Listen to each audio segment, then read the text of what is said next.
Bon ben bonjour tout le monde, aujourd'hui on va vous présenter notre théorie sur les triangles des Bermudes. Cette zone est située entre Miami et Porto Rico et enfin les îles des Bermudes. Maintenant je vais commencer le tirage.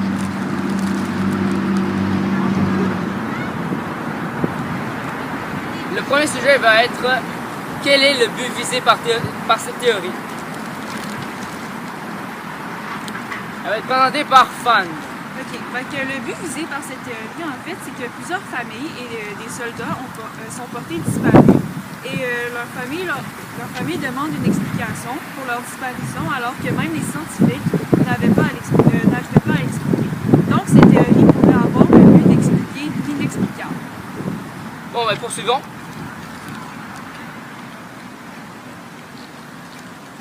Le deuxième sujet va être quelle est la principale entrave au dialogue préparé? Y en a-t-il d'autres? Elle va être présentée par moi. Donc, bon, tous les arguments en faveur de l'existence du triangle des Bermudes sont basés sur des ouvrages et des articles de magazines. Donc, les auteurs mentionnés les plus souvent sont Vincent Gadi et Charles Berlitz. Cependant, ces auteurs ont lancé la théorie du triangle des Bermudes sans avoir vérifié les faits sur les nombreuses disparitions. La première entrave est la plus importante et donc la généralisation hâtive, puisqu'ils ont conclu la présence d'un triangle hanté dans l'Atlantique trop rapidement et sans assez de preuves. Autres entraves, donc il y a l'appel à l'autorité et la fausse causalité. L'appel à l'autorité parce qu'on utilise des personnes d'une plus haute position mais qui ne connaissent pas nécessairement le sujet, comme par exemple des auteurs. Et enfin, la fausse causalité parce que l'auteur de l'article utilise des liens douteux à cet effet. Les ouvrages et les articles de magazines écrits par des auteurs qui ne connaissent pas le sujet. Donc, troisième sujet.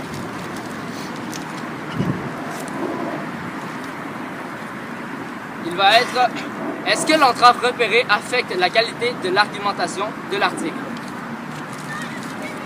Elle va être présentée par moi encore. Donc, les entraves repérées affectent grandement la qualité d'argumentation de l'article, puisque les arguments utilisés sont basés sur de l'information non vérifiée. Cela rend la tâche facile pour les personnes ayant un minimum de jugement de douter de la réalité de l'article. Quatrième sujet.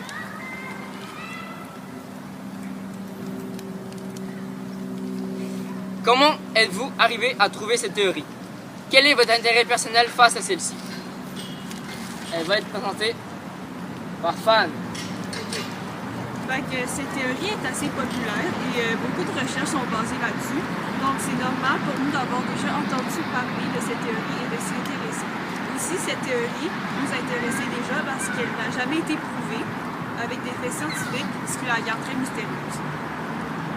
Bon, poursuivons avec qui est l'auteur, qui est une question très bien compliquée. Elle va être répondue par Fan.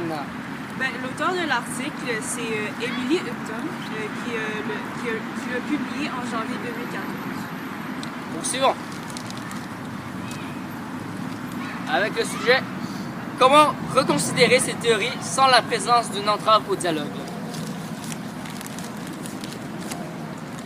La personne qui va le présenter est Fan.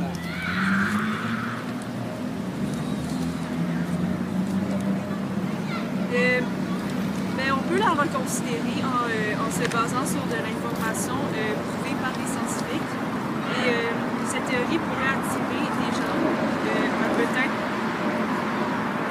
peut-être pas y croire, mais douter et réfléchir à cette théorie. Il y a aussi beaucoup plus de personnes qui sont intéressées. Continuons avec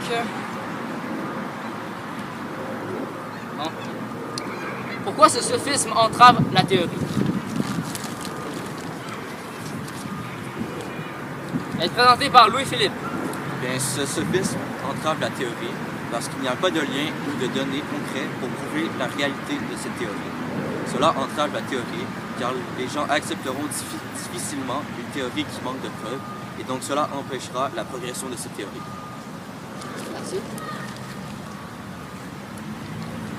Maintenant, recommanderais-tu ces théories du complot aux gens autour de toi? Elle va être répondue par oui, Philippe. Eh bien, oui et non. Oui, parce que c'est une théorie mystérieuse et très intéressante, que ce soit l'association des endroits pour former un triangle ou les étranges disparitions. Et non, parce qu'il y a un manque de faits réels importants. Les explications diverses ne sont que des suppositions, ce qui nuit à la crédibilité de cette théorie. Parfait. Et j'imagine en dernier, donc le dernier sujet, sur quel document vous appuyez-vous? La personne qui répondra sera moi. Donc pour finir, nos informations sont basées sur le site internet Today I Found Out. Voilà, merci de nous avoir écoutés.